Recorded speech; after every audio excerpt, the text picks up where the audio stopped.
Cheech here with Fly Fish Food, and we're going to talk about streamers. That's a big brown bro.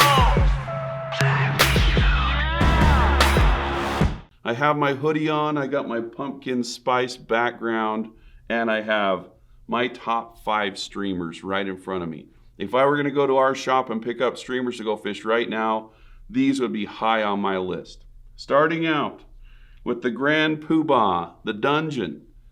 Don't search the real name of this for SEO and, other purposes. Just call it a Dungeon by Kelly Gallup. He's about 150 years old, so this fly's been around for about half that long. Just kidding, Kelly. I had to throw it in there. Cheech Leech is next. Cheech Leech is another articulated fly. This one's one of my patterns I've been fishing for a long, long time. As you can see, it's got a really bulky front and it's got a synthetic back section. It causes those sections to swim independently, and it really puts off really good motion in the water. Shifting gears, we're going to go to some smaller patterns, okay? The Sparkle Minnow. Obviously the Sparkle Minnow's here, but before we talk about that, let's just say we have a streamer this big. Most respectable streamer eating fish could eat that in one bite. There's no need to put an articulation hook on a small fly like this unless you want your hooks to work against each other. Just my opinions. Anyway, Sparkle Minnows. When you have a fly where the flash is not measured in a pinch of this and a pinch of that, it's like a pound of gold and a pound of pearl. That's your fly. This type of flash moves really, really well in the water, especially when paired with marabou. The reason why the Sparkle Minnow works so well is it just has maximum movement. Next up on the list, another legendary fly by a legendary tyer, Dave Whitlock. This is the Near Enough Sculpin. This thing has a very small profile. It's got a lot of weight at the head and it gets down deep.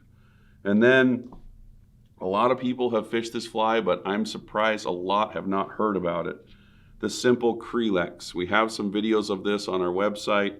There are all kinds of materials, but the Krelex is definitely on the list. Now, a couple of things that I'm going to talk about.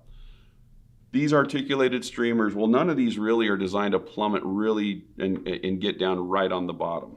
These are pull them through mid-column and the fish will come up and find these streamers because they move so well.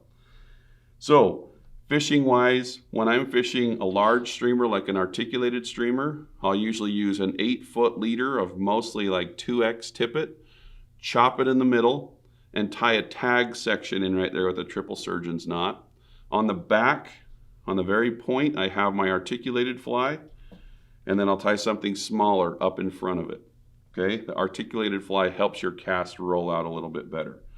But my absolute favorite way to fish streamers is with a sink tip and 2 small streamers tied on. Anyway, play with these patterns, vary your retrieve, and remember, don't trout set, you'll miss fish.